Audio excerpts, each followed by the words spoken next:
Hello anime lovers, स्वागत है आपका वाइपर एनीमे एक्सप्लेन्ड चैनल पर। और आज हम देखेंगे अटैक ऑन टाइटन सीजन 3 के एपिसोड नंबर 5 को, जिसका नाम है रिप्लाई। अगर आपने पिछले एपिसोड्स अभी तक नहीं देखे हैं तो पहले उन्हें जाकर देखिए, वरना आपको ये एपिसोड समझ में नहीं आएगा। तो लिंक डिस्क्रिप्शन में जाइए और देखिए। चलिए शुरू करते हैं। जैसा कि हमने पिछले एपिसोड में देखा कि हांजी ने इंटीरियर पुलिस से जनता के सामने ये कबूल करवा लिया था कि डीमो का खून पुलिस ने ही किया है, ना कि सर्वे कॉप्स ने। वहीं लिवाई को पता चलता है कि कैनी का पूरा नाम कैनी एकरमैन है। दूसरी तरफ आर्विन को राजा और नोबल मिनिस्टर्स के सामने पेश किया जाता है। आज आर्विन को फांसी की सजा सुनाई जाएगी। साथ ही स्काउट्स रेजिमेंट को हमेशा के लिए बंद कर दिया जाएगा। आर्विन राजा और सभी नोबल से कहता है, सर्वे कॉप्स ह्यूमैनिटी के लिए भाले का काम करती है। अगर दूसरी वॉल रोज भी टूट गई और टाइटन्स अंदर आने लगे तो तुम्हारे पास उनसे लड़ने के लिए कोई भाला नहीं होगा। और फिर उस वॉल के अंदर रहने वाले लोगों को तीसरी वॉल शीना के अंदर पनाह लेनी होगी।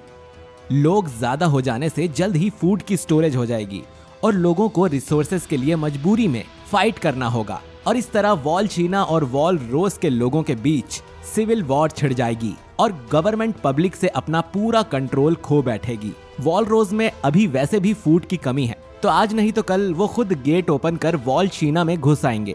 इन सब प्रॉब्लम्स का एक ही सोल्यूशन है, हमें पहले वॉल मारिया को वापस लेना होगा और ये काम सर्वे कॉप्स जरूर करके दिखाएगी। इसीलिए स्काउट्स को खत्म करना उनकी सबसे बड़ी बेवकूफी होगी। ये सुन सभी नोबल्स और सोल्जर्स सोच में पड़ जाते हैं। आर्विन मिनिस्टर्स से पूछता है कि कहीं ऐसा तो नहीं कि इससे बचने का तुम्हारे पास कोई सीक्रेट प्लान है। एक मिनिस्टर आर्विन की बात टालते हुए बोलता है कि यहाँ वो इस बारे में बात करने के लिए इकट्ठा नहीं हुए हैं, बल्कि आर्विन ने जो जुर्म किए हैं उसकी सजा सुनाने के लिए इकट्ठा हुए हैं।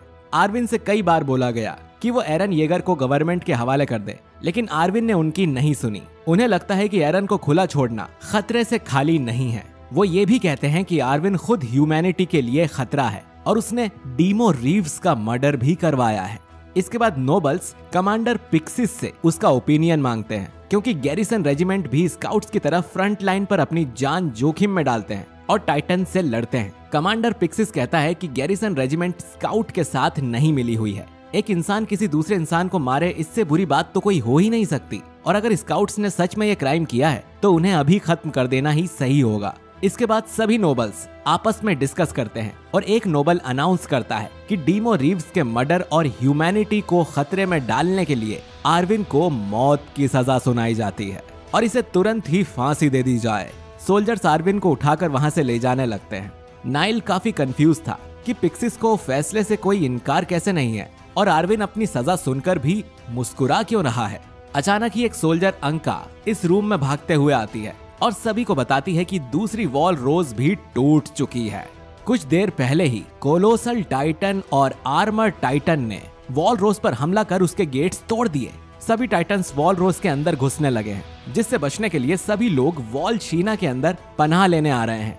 ये सुन पिक्सिस तुरंत अपने सोल्जर्स को ऑर्डर देता है कि वॉल रोज के सभी लोगों को सुरक्षित वॉल शीना के अंदर ले जाया जाए और सभी डोर्स ओपन कर दिए जाएं और लोगों को रेस्क्यू करना उनकी टॉप प्रायोरिटी होनी चाहिए। लेकिन तभी एक नोबल कहता है कि ऐसा नहीं होगा, सभी डोर बंद कर दिए जाएं। हम वॉल रोज का एक भी रेफ्यूजी अंदर नहीं लेंगे। नाइल कहता है कि ऐसे तो वॉल रोज के सभी लोग मारे जाएंगे। नोबल कहता है कि अगर उन्हें अंदर लाया गया तो फूड की शॉर्टेज होगी और लोगों में सिविल वॉर छिड़ जाएगी। ऐसा आर्विन ने प्रेडिक्ट किया था और हम किसी भी कीमत पर नहीं चाहते कि गवर्नमेंट लोगों पर से अपना कंट्रोल खो दे। ये सुन पिक्सिस अंका को इशारा करता है और वो वहां से चली जाती है। इसके बाद सभी नोबल्स आपस में डिस्कस करने लगते हैं कि अब वो क्या करें। एक नोबल कहता है कि हमें डरने की जरूरत नहीं है, वो पावर हमें मिल चुकी है और कुछ समय में वो वेसल के पास ट्रांसफर हो जाएगी। हमें लॉर्ड राइस के लौटने का इंतजार करना है। मतलब सच में इन लोगों के पास कोई सीक्रेट प्लान है और ये क्या है हमें आने वाले एपिसोड में पता चलेगा। नोबल सोल्जर्स पर चिल्लाता है कि यहाँ खड़े मत रहो, जाकर सभी गेट्स को बंद करो। नाइल कहता है कि वो खुद वॉल रोज में पैदा हुआ था, वो गेट्स को बंद नहीं करेगा। तभी वहां पर सुप्रीम कमांडर जकरी अपने सोल्जर्स के साथ आते हैं और कहते हैं कि वो भी नाइल के साथ है। पिक्सिस जकरी से कहता है कि मैंने कहा था ना कि ये नोबल्स कैसे कमीने हैं। जकरी सभी को एक्सप्लेन करता है कि अभी उन्हें जो खबर मिली थी वो झूठी थी, किसी टाइटन ने अटैक नहीं किया है और वॉल रोज बिल्कुल ठीक है। ये असल में एक प्लान था राजा और नोबल्स की असलियत सबके सामने लाने का, कि उन्हें ह्यूमैनिटी की कोई चिंता है भी या नहीं। और इस प्लान का मास्टरमाइंड पिक्सिस था। पिक्सिस कहता है कि गैरिसन रेजिमेंट ना तो स्काउट्स के साथ है ना ही रॉयल गवर्नमेंट के साथ, वो ह्यूमैनिटी के साथ है। और अगर नोबल्स ने वॉल रोज के लोगों को बचाने के ऑर्डर्स दिए होते तो उन्हें आर्विन की मौत से कोई दिक्कत नहीं थी। लेकिन वो जान गए हैं कि गवर्नमेंट को लोगों की कोई परवाह नहीं है और इसीलिए सारा कंट्रोल अब मिलिट्री अपने हाथ में ले रही है। आंका जकरी को बताती है कि रॉयल पुलिस को बंदी बना लिया गया है। पिक्सिस ये भी कहता है कि सिंहासन पर बैठा हुआ राजा भी नकली है, वो कोई रॉयल ब्लड नहीं है और हम किसी सही दावेदार को इस सिंहासन पर बैठाएंगे। इसके बाद मिलिट्री सभी नोबल्स और नकली राजा को बंदी बनाकर ले जाती है और आर्विन को आजाद कर दिया जाता है। नाइल आर्विन से पूछता है कि वो जीतने के बाद भी खुश क्यों नहीं है। इस पर आर्विन कहता है कि ह्यूमैनिटी अब नई राह पर चल पड़ी है जो पहले से ज्यादा खतरनाक है। दूसरी तरफ हम लिवाई स्क्वाड को देखते हैं जिनके पास 2 अनजान सोल्जर्स आ रहे थे। ये और कोई नहीं बल्कि हांजी और मॉबलिट थे। हांजी लिवाई को खबर देती है कि उनका प्लान सफल रहा। सुप्रीम कमांडर जकरी ने राजधानी को अपने कंट्रोल में ले लिया है। आर्विन पूछता है कि आर्विन पर जो मर्डर का इल्जाम था उसका क्या हुआ। हांजी कहती है कि इंटीरियर पुलिस ने लोगों के सामने कन्फेस कर दिया है कि वो मर्डर आर्विन ने नहीं बल्कि गवर्नमेंट ने करवाया था। और रीव्स के बेटे फिगल ने काफी हिम्मत दिखाई है। उसने इस खबर को लोकल न्यूज़पेपर में भी छाप दिया है जिससे सभी लोगों को सारी सच्चाई पता चल गई है कि नोबल्स ने अपनी पावर का गलत इस्तेमाल किया है और राजा फ्रिट्ज भी नकली था। और इसका मतलब है कि स्काउट रेजिमेंट और लिवाई स्क्वाड अब पूरी तरह आजाद है, उन्हें छुपने की जरूरत नहीं है। ये बात सुनकर सभी खुश हो जाते हैं। इसके बाद लिवाई हांजी से कहता है कि उन्हें जल्द से जल्द एरन और हिस्टोरिया को ढूंढना होगा। हांजी कहती है कि शायद वो जानती है कि वो लोग कहां पर हो सकते हैं। इधर जकरी भी सभी लोगों के सामने सच्चाई बता देता है। नाइल प्रेस को बताता है कि वो लोग मिलिट्री रूल एस्टेब्लिश नहीं कर रहे हैं बल्कि वो एक नए रूलर को राजगद्दी पर बैठाएंगे जो कि असली रॉयल फैमिली से होगा। इसके बाद जकरी और आर्विन वहां से जाने लगते हैं। आर्विन को डाउट था कि उन्होंने गवर्नमेंट को हटाकर कोई गलती तो नहीं कर दी। वो लोग जैसे भी थे अभी तक उन्होंने ही ह्यूमैनिटी को जिंदा रखा था। जकरी कहता है कि अगर उन्हें इतनी चिंता है तो तुम्हारा मर जाना ही ज्यादा अच्छा था। जकरी ने उसका साथ इसीलिए दिया क्योंकि वो हमेशा से गवर्नमेंट से नफरत करता था। अब फर्क नहीं पड़ता कि उन्होंने जो किया वो ह्यूमैनिटी के लिए सही था या गलत, लेकिन वो मरना नहीं चाहता। और आर्विन तुम भी मेरे जैसे ही हो, तुम मरना नहीं चाहते, इसीलिए तुमने भी खुद की जान बचाने के लिए ये सब किया। आर्विन जकरी की बात से सहमत था। वो बताता है कि उसका बचपन से ही एक ड्रीम है और उसे पूरा किए बिना वो मरना नहीं चाहता। दूसरी तरफ हांजी सभी को एक्सप्लेन करती है कि आर्विन ने उसे एक बुक दी थी जिसमें राइस फैमिली के बारे में काफी खास जानकारी है। लॉर्ड राइस के 5 बच्चे थे और उसकी सबसे बड़ी बेटी का नाम फ्रीडा था।